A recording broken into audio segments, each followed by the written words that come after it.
नमस्कार दोस्तों, आपका स्वागत है आपके अपने YouTube channel GS by Shivach पर। तो आज की इस वीडियो में हम मध्यकालीन भारत का इंपॉर्टेंट टॉपिक विजयनगर साम्राज्य के बारे में पढ़ेंगे। अब हम पढ़ते हैं सालू वंश। तो देखिए, सालू वंश से प्रश्न नहीं बनता, यहाँ से बस यही पूछा जाता है कि सालू वंश की स्थापना किसने की थी। तो देखिए, सालू वंश का कार्यकाल 1485 ईस्वी से लेकर 1505 ईस्वी तक था, यानी कि लगभग 20 वर्षों तक सालू वंश का शासन था। तो सालू वंश का संस्थापक सालू नरसिंह था, तो इसी के नाम से ही इस वंश का नाम पड़ा सालू वंश। तो सालू नरसिंह के दो पुत्र थे, तिम्मा और इमाडी नरसिंह। तो तिम्मा की हत्या के पश्चात इमाडी नरसिंह को गद्दी पर बैठाया जाता है। तो जो इमाडी नरसिंह था ना, ये एक अयोग्य शासक था और इसके शासनकाल में जो वास्तविक शक्तियां थी ना, इसके सेनापति यानी कि नरसा नायक के पास थी। और 1505 ईस्वी में क्या होता है कि नरसा नायक का जो पुत्र होता है, यानी कि इसके सेनापति का जो पुत्र होता है वीर नरसिंह, ये इमाडी नरसिंह की हत्या कर देता है और उसके बाद टुलू वंश की स्थापना करता है। तो सालू वंश से आपको ज्यादा नहीं पढ़ना, क्योंकि यहां से परीक्षा में प्रश्न ही नहीं बनते। बस यही पूछा जाता है कि सालू वंश का संस्थापक कौन था, तो वो था सालू नरसिंह। तो कई बार एग्जाम में सालू नहीं दिया होता, तो वहां पर सीधा दिया होता है नरसिंह। तो आपको याद रखना है किसका संस्थापक नरसिंह था और इसके पुत्र इमाडी नरसिंह के सेनापति नरसा नायक के पुत्र वीर नरसिंह ने इसकी हत्या कर दी और यहीं से सालू वंश खत्म हो जाता है और अगला वंश टुल्लू वंश की स्थापना होती है। तो अब हम टुल्लू वंश के बारे में पढ़ते हैं। तो टुल्लू वंश का शासनकाल 1505 ईस्वी से लेकर 1570 ईस्वी तक रहा और इसका सबसे पहला शासक बनता है वीर नरसिंह। इसने लगभग 4 साल तक शासन किया, 1505 ईस्वी से लेकर 1509 ईस्वी तक। तो 1505 ईस्वी में वीर नरसिंह ने सालू वंश के नरेश इमाडी नरसिंह की हत्या कर दी और स्वयं विजयनगर साम्राज्य के सिंहासन पर अधिकार कर लिया और टुल्लू वंश की स्थापना कर दी। वीर नरसिंह का पूरा शासनकाल आंतरिक विद्रोह एवं आक्रमणों से प्रभावित था और 1509 ईस्वी में वीर नरसिंह की मृत्यु हो जाती है और अगला शासक बनता है कृष्ण देव राय। मोस्ट इंपोर्टेंट, अगर पूरा विजयनगर साम्राज्य देखा जाए ना, मैं पूरे विजयनगर साम्राज्य की बात कर रहा हूं, तो इसमें सबसे ज्यादा इंपोर्टेंट नाम है कृष्ण देव राय और आपकी परीक्षा में इससे प्रश्न बनता ही है। तो कृष्ण देव राय का शासनकाल 1509 ईस्वी से लेकर 1529 ईस्वी तक रहा। टुलू वंश का यह महान शासक था कृष्ण देव राय। और कृष्ण देव राय 8 अगस्त 1509 ईस्वी को शासक बनता है और बाबर ने भी अपनी आत्मकथा बाबरनामा में कृष्ण देव राय को भारत का सर्वाधिक शक्तिशाली शासक बताया। तो देखिए, जब ये कृष्ण देव राय दक्षिण भारत में राज्य कर रहे थे ना, तो उत्तर भारत में देखा जाए तो बाबर का आक्रमण हो जाता है और उसी समय कृष्ण देव राय उसके समकालीन थे। तो बाबर ने भी अपनी आत्मकथा, बाबर की आत्मकथा कौन सी है, तुजुके बाबरी, जिसे बाबरनामा भी कहते हैं, तो बाबरनामा में बाबर ने भी कहा था कि कृष्ण देव राय भारत का सर्वाधिक शक्तिशाली शासक था। तो कृष्ण देव राय ने अपने सफल सैनिक अभियानों के अंतर्गत 1509 और 1510 के बीच में बीदर के सुल्तान महमूद शाह को अदोनी के समीप हराया। तो देखिए, 1509 में कृष्ण देव राय शासक बने और उसी के बाद 1509 और 10 के दौरान बीदर के सुल्तान महमूद शाह को इसने हरा दिया। और उसके बाद 1512 ईस्वी में कृष्ण देव राय ने बीजापुर के शासक यूसुफ आदिल खां को भी हरा दिया और रायचूर पर अधिकार कर लिया। मैंने शुरुआत में आपको बताया था ना कि दो नदियां, तुंगभद्रा नदी और कृष्णा नदी, दोनों के जो बीच का क्षेत्र है, इसे रायचूर दोआब कहा गया। और देखिए, बहमनी साम्राज्य और विजयनगर साम्राज्य दोनों के बीच में लड़ाई रहती थी उस क्षेत्र के लिए। तो कृष्ण देव राय ने क्या किया कि रायचूर पर अधिकार कर लिया और तत्पश्चात इसने गुलबर्गा के किले पर भी अधिकार कर लिया 1512 ईस्वी में। और उसके बाद 1513 से लेकर 1518 के बीच कृष्ण देव राय ने उड़ीसा के गजपति शासक प्रताप रुद्रदेव से कम 4 बार युद्ध किया और हर बार इसने पराजित कर दिया। किसने? कृष्ण देव राय ने उड़ीसा के गजपति प्रताप रुद्रदेव से 4 युद्ध किए और चारों में ही प्रताप रुद्रदेव को हरा दिया। 4 बार की पराजय के बाद प्रताप रुद्रदेव निराश हो गया और उसने कृष्ण देव राय से संधि की प्रार्थना की। और संधि के बाद क्या हुआ, किसने, यानी कि प्रताप रुद्रदेव ने अपनी पुत्री का विवाह कृष्ण देव राय से करवा दिया। उसके बाद 1520 ईस्वी तक कृष्ण देव राय ने अपने समस्त शत्रुओं को परास्त कर अपने पराक्रम का परिचय दिया। और कृष्ण देव राय ने तेलुगु में अमुक्त माल्याद एवं संस्कृत में जाम्बवती कल्याणम की रचना की है। ये भी इंपॉर्टेंट है। कृष्ण देव राय की रचनाएं हैं अमुक्त माल्याद और जाम्बवती। तो तेलुगु में है अमुक्त माल्याद और संस्कृत में है जाम्बवती कल्याणम। और कृष्ण देव राय ने कुछ उपाधियां भी धारण की थी, ये भी एग्जाम में पूछा गया है, जैसे कि आंध्र भोज, अभिनव भोज और आंध्र पितामह। ये तीनों ही उपाधियां कृष्ण देव राय ने धारण की थी। और कृष्ण देव राय के शासनकाल में पुर्तगाली यात्री डोमिगोस पायस और बारबोसा, ये 2 पुर्तगाली यात्री कृष्ण देव राय के शासनकाल में आए थे। उसके बाद आगे देखते हैं, तो कृष्ण राय देव के दरबार में तेलुगु साहित्य के 8 सर्वश्रेष्ठ कवि रहते थे, जिन्हें अष्ट दिग्गज कहा जाता था। तो इसके दरबार में 8 तेलुगु साहित्य के कवि रहते थे, जिन्हें अष्ट दिग्गज कहा जाता था। तो अष्ट दिग्गज में सर्वाधिक महत्वपूर्ण अल्लसानी और तेनालीराम थे। तो अल्लसानी को तेलुगु कविता का पितामह कहा जाता था। अलसानिपेदन की कुछ रचनाएं हैं, जैसे कि मनुचरित और हरि कथा सार, ये दोनों प्रमुख रचनाएं हैं अलसानिपेदन की और दोनों तेलुगु में हैं। और तेनालीराम की भी एक रचना है जो कि एग्जाम में पूछी गई है, पांडुरंग महात्म्यम, ये किसकी रचना है? तेनालीराम रामकृष्ण की रचना है।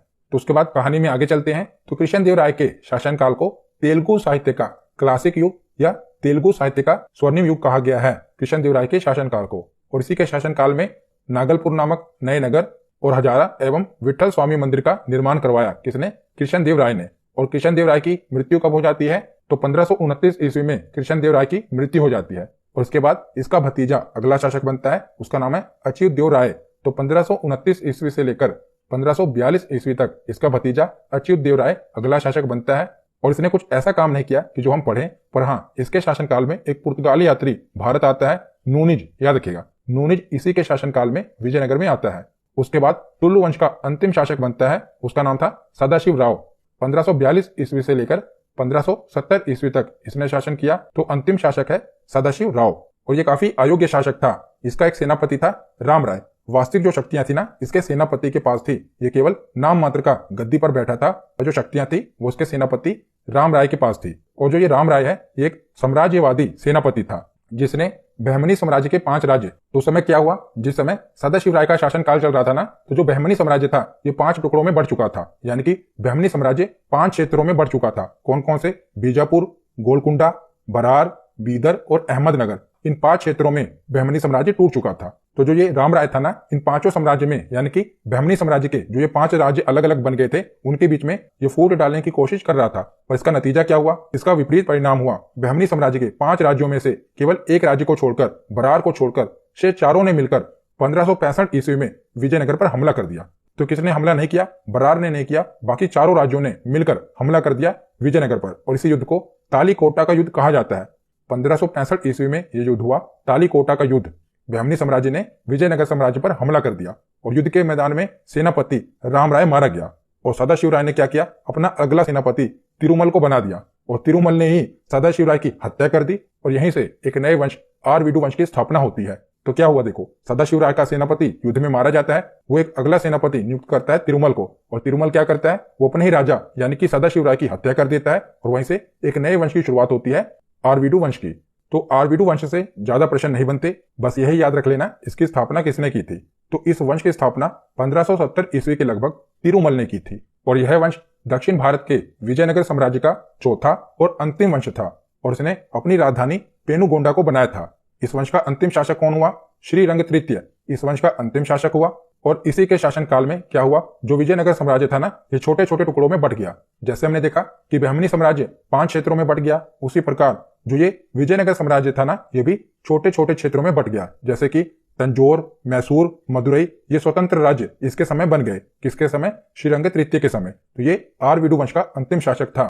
आरवीडू वंश का संस्थापक था तिरुमल और अंतिम शासक था श्रीरंग तृतीय।